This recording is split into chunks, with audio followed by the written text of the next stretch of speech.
the We Are You Morning Crew. I am George Diggle. You're the right place to get the sizzling subjects and the trending topics. Good morning to you, and especially you. If you're just tuning in, we have three of music's finest. The big three. The biggest. Un, deux, trois, uno, dos, tres. Yes, they are here, ladies and gentlemen. We have Ty Valentino, Reb3l, and Vo. What's good? Vo. Hey, yeah. Ah, see, you should use it. You should use it. Give it performance. Ladies and gentlemen, keep it real. It is a web series that is coming out next week, as a matter of fact, right? Yes, Real Life and Music.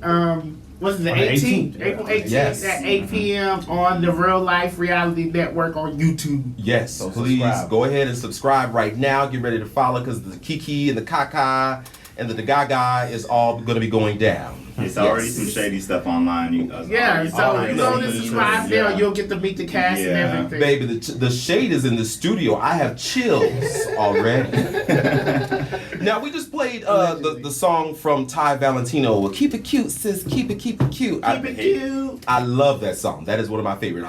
What was your vibe? What was going on at the time that you wrote this, came up with this in the studio? What was happening? Okay, so Keep It Cute, when the producer sent me the beat, it was different from what Ty Valentino had did before this. Mm-hmm. And I didn't like it. I wrote the first verse and the chorus, and I had recorded it in the studio just because. Mm-hmm.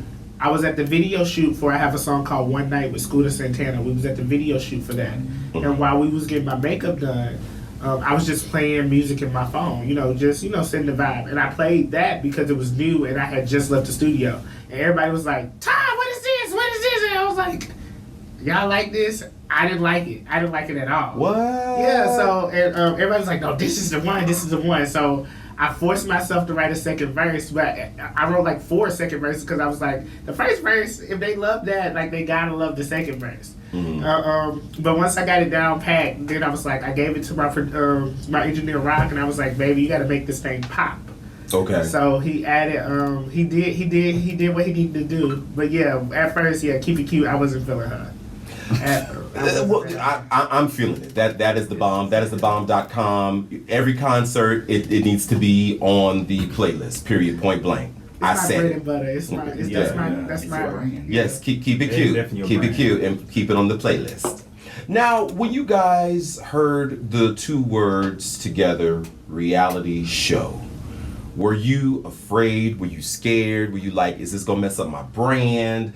What are they gonna say?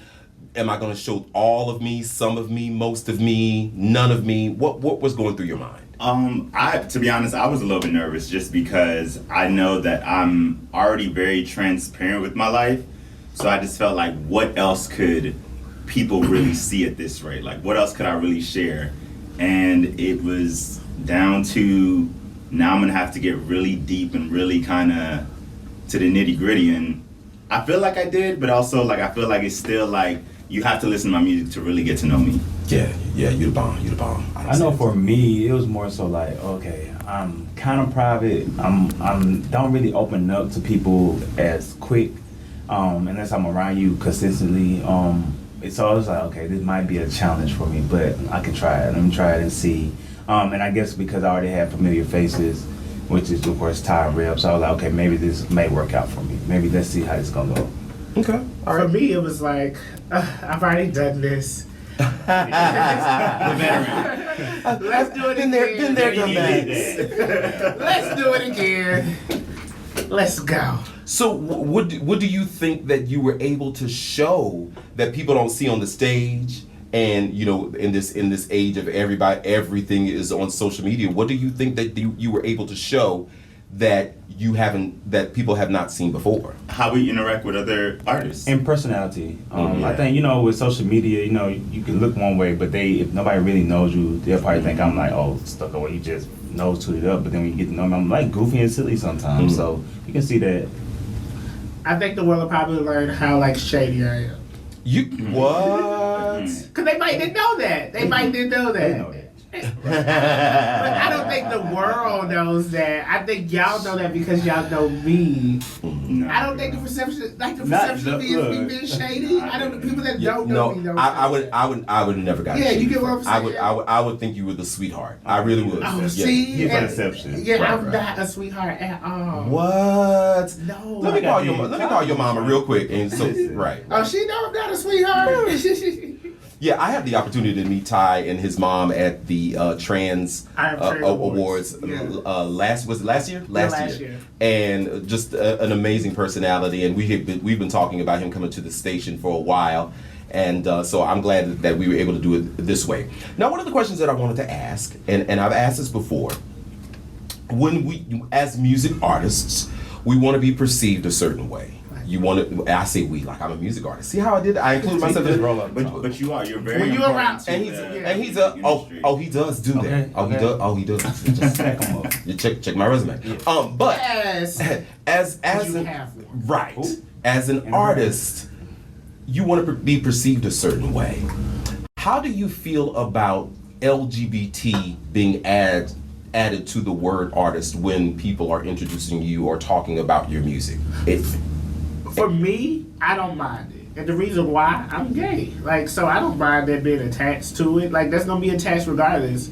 Like, so it doesn't, to me, it's not a hindrance. It's not a bad thing. Especially because part of my brand is me being gay. You get what I'm saying? Mm-hmm. It'd be different if it was something I was trying to hide or not flaunt or embrace. But my music is me being unapologetically myself. And to do that, I have to be black and gay. So I don't mind that being attached to it at all. Now, for me though, I just really tapped into embracing me as a gay artist because beforehand I would not use certain pronouns. I'll use pronouns, say they, them. I wouldn't say he. Like now, I'm starting to embrace the LGBT artist as, you know, referring to the same sex as myself. So it was kind of like, I'm not gonna say I was ashamed of being an LGBTQ artist. I just wanted to be an artist. I didn't want to be boxed in. So wherever I go, I would just want to be. I want to get deeper into that, if I may. When you say boxed in, what did that mean to you? You know, if changing the pronouns and all of that was important, what did that box look like, and why were you afraid of it? Really, to be honest, when I say box, I feel like if you say you're LGBTQ, I feel like they're gonna. It's like you gotta be trending, like to what the current LGBT artist is, especially as a rapper. So you think you gotta always have booty shaking music or talking about, you know, having sex with a person. You gotta do all this, and you like, I guess you gotta show some type of feminine way. You can't just be a strict masculine artist and be gay at the same time. On top of being a rapper. So what was the moment that it clicked? You said, "This is who I am, and this is how I'm going to present myself." Like for instance, like with "Don't Call Me Back," the EP, I really tapped into that. And of course, I did a couple features beforehand that kind of opened my eyes to like, you know what, it's okay. It felt good. It felt good when I started writing. It felt good. It rolled off my tongue good. So when I felt that, I was like, okay, you know what, it's be okay. I was nervous to release it because it is a different look for me. Certainly. But when I did it, I got the most feedback ever than my first album. So. Yeah. I think too, when you walk in a certain level of truth, it really changes the trajectory of your artistry. It does. It rings more true because you know, when you, like you said, when you were changing the pronouns, consciously changing the pronouns, you then limit, you know, what it is that you really want to say. Maybe you can get it across, but I think once you start walking in that truth, More relatable. Yeah, More relatable. exactly. And it's more personal, and it comes across more relatable to the artist. What about you, Rebel? For me, it was, I don't, like, kind of like they said, I don't want to limit myself. Like, I don't feel like there was an LGBT artist that I can honestly compare myself to. So I don't compare myself to, I can't, like, relate to, unfortunately, the Lil Nas X's and the Saucy Santanas. I feel like the people that I can really relate to are the, you know, the Kendricks, the Jay-Z's, the J. Cole's, the Lil Wayne's, the Nicki's. Like, that's who I want to be compared to. I want to be compared to the greats. And I don't want anybody to just feel like, oh, you know, he raps about, you know, gay stuff. I rap about my life, which just so happens to be sometimes, you know, I like a little, every now and then. Allegedly. It can be, you know, Interpret it how you will. Right. So yeah, I don't want to be like compared to anybody else in that realm. I want to be compared to legends. When you mentioned Saucy and Lil Nas X, and those are the two parents out there, and the big representation who have gotten the big push. I think when you come to a Rebel and you come to a Vo and what's the child I was saying earlier, Bugs Gutter, 7 Deep, those guys who present themselves in a total different way are still LGBTQ artists. There's no doubt about it when you hear the lyrics. But I think you present it in a different way, and I think that gives opportunity for the mainstream to say, oh, wait, so Yeah. that is out there, But it also creates a level of uncomfortability for those, where I'm going, who are trying to be behind the mask. Exactly. And they're like, wait a minute, they get too close. Wait a minute, they might blow my cover. Have you had that in your career so far, being adjacent to, and they're like, hey, I need you to back up because I don't need you to blow my cover. Has that happened? You don't have to say names, but you can if you want to. I ain't gonna say I had that happen to me before, actually. Yeah. Okay. Tell me the story. You don't have to say the name, but tell us the story. We listening. I think, okay, so that particular What had happened was, it starts with what had happened. What had happened was 2018. Okay. But to make it short and simple, smooth, they oh god. But they said I had a certain sound, first off. I get compared to, the Kanye persona. And that particular person is affiliated with this is hard without saying, you know what? Just tell the story. Just say they. Just say they. They is their name. So basically, Boo Boo is their name. yes. So the Champs. Okay. The Champs was like, I started being around certain conferences with them and stuff like that. Certain people was around, and then I guess they didn't want to be seen as being affiliated with somebody that's gay. And of course, when you dealing with a particular person on a low, you don't want to be seen as just because I'm dealing with this person. Wait a minute. That's how it is. That's how it started. Oh, okay. That's how it started. Okay, Rebel, you sitting over there acting like you quiet. See, what had happened was, For me, I feel like, even, whenever I've been out with Ty and Bo and we perform at multiple places, we have straight guys come up to us and it's like, oh, this is a bop, So I feel like we, just in our little circle are opening doors for, our community, so I don't feel like it's an issue at all.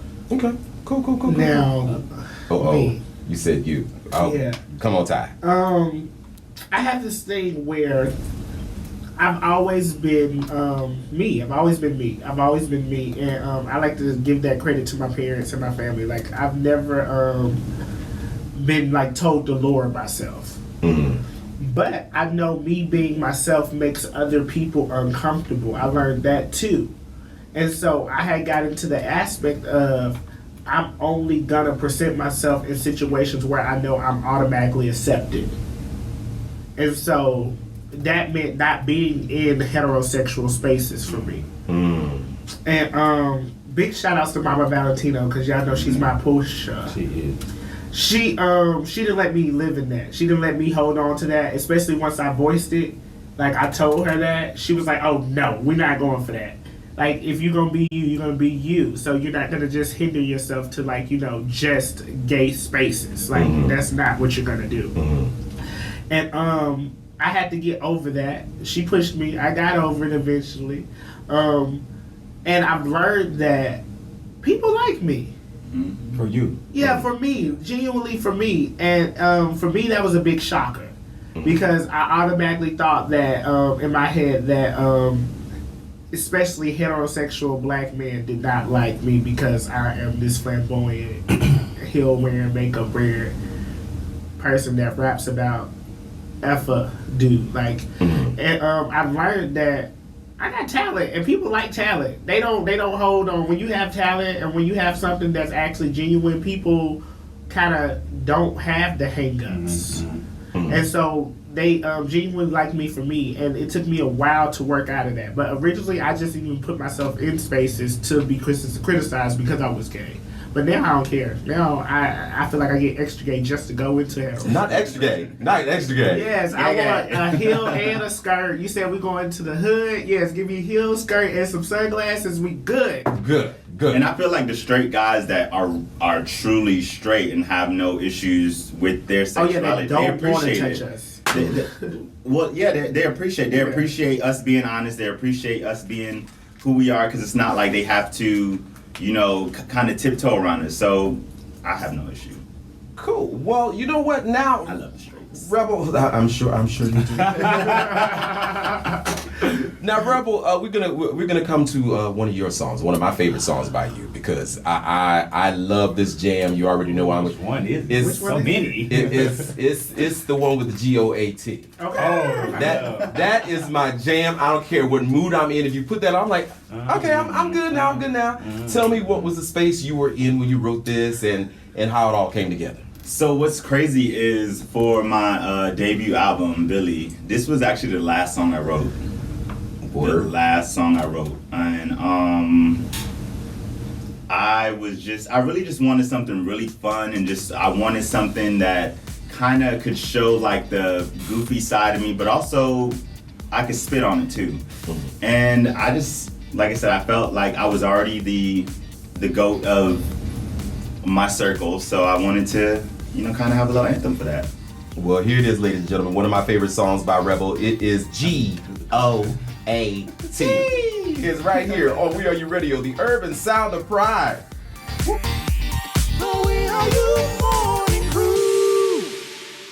Download the WERUradio app. Turn it up loud. Use the shout out feature to talk directly to your favorite station. It's available on your app store. Search WERUradio, one word, today.